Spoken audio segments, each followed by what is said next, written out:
اعوذ باللہ من الشیطان الرجیم، بسم اللہ الرحمن الرحیم۔ تسبیح اللہ تعالیٰ کی، درود و سلام آخری نبی حضرت محمد صلی اللہ علیہ وسلم پر۔ میں رائے عابد علی کھرر راست نقطہ کے فورم سے حاضر خدمت۔ میرے دیکھنے اور سننے والوں کو سلام۔ آج کا ہمارا موضوع ہے وصیت کیا ہے اور وصیت کون کر سکتا ہے۔ کیا وصیت کو رجسٹرڈ کروانا لازمی ہے یا نہیں ہے۔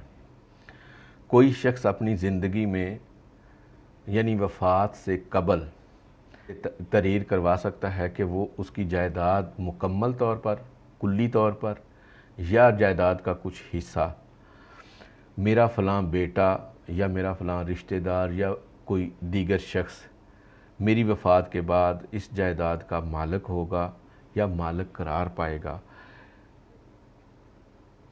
اس کو وصیت کہتے ہیں۔ وصیت نامہ پر عمل درآمد کیسے ہوگا اور کون کرائے گا، یہ ایک الگ موضوع ہے، اس کے اوپر ہم بعد میں ڈسکس کریں گے۔ رجسٹریشن ایکٹ 1908 کی دفعہ 27 میں یہ بتایا گیا ہے کہ کسی بھی وقت رجسٹریشن کے لیے وصیت نامہ پیش کیا جا سکتا ہے، جبکہ رجسٹریشن ایکٹ کی دفعہ 40 میں یہ وضاحت کی گئی ہے کہ وصیت نامہ کو رجسٹریشن کے لیے وصیت کرنے والا پیش کر سکتا ہے یا اس کی وفات کے بعد جس کے نام وصیت کی گئی ہو وہ پیش کر سکتا ہے۔ وصیت نامہ کو رجسٹریشن کے لیے متعلقہ سب رجسٹرار یا رجسٹرار کے روبرو پیش کیا جاتا ہے۔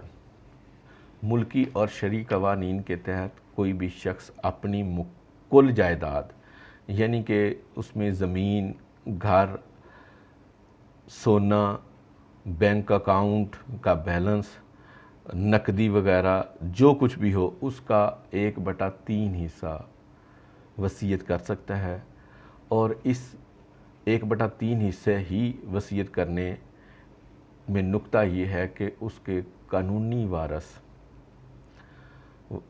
اس کی جائیداد سے محروم نہ ہوں اور ان کے قانونی وارثان کا حق تلف نہ ہو۔ اور اگر کوئی شخص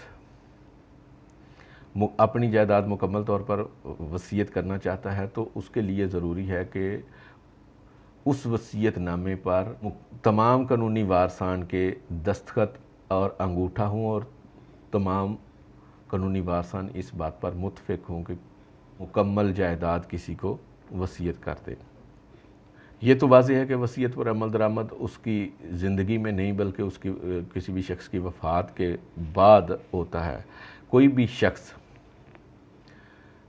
جو عاقل ہو، بالغ ہو اور اپنے شعور میں ہو وہ وصیت کر سکتا ہے۔ دوسری صورت میں اگر کوئی شخص کوئی نابالغ ہو اور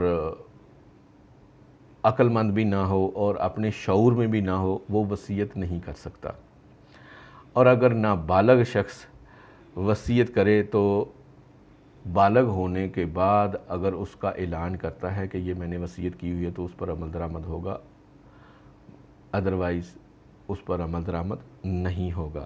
وصیت زندہ شخص کے بارے میں کی جاتی ہے، مردہ شخص کے بارے میں نہیں کی جاتی۔ اور ہاں، اگر کوئی بچہ اپنی ماں کے پیٹ میں ہے اور وہ 6 ماہ کے اندر پیدا ہو جاتا ہے تو اس کے حق میں بھی وصیت کی جا سکتی ہے۔ جس شخص کے حق میں وصیت کی جا رہی ہو وہ شخص اگر وصیت کرنے والے کی زندگی میں وفات پا جائے تو وہ وصیت کالعدم ہو جاتی ہے۔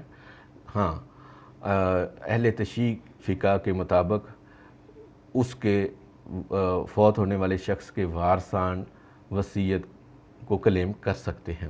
وصیت کی گئی جائیداد کو اگر وصیت کرنے والا فروخت کر دے تو بھی وصیت کالعدم ہو جاتی ہے۔ وصیت زبانی بھی ہو سکتی ہے اور تحریری بھی ہو سکتی ہے۔ اگر وصیت کرنے والا شخص وصیت اپنے ہاتھ سے تحریر کرے تو اس کو ہولوگراف وصیت نامہ کہتے ہیں اور اس کی اہمیت زیادہ ہوتی ہے۔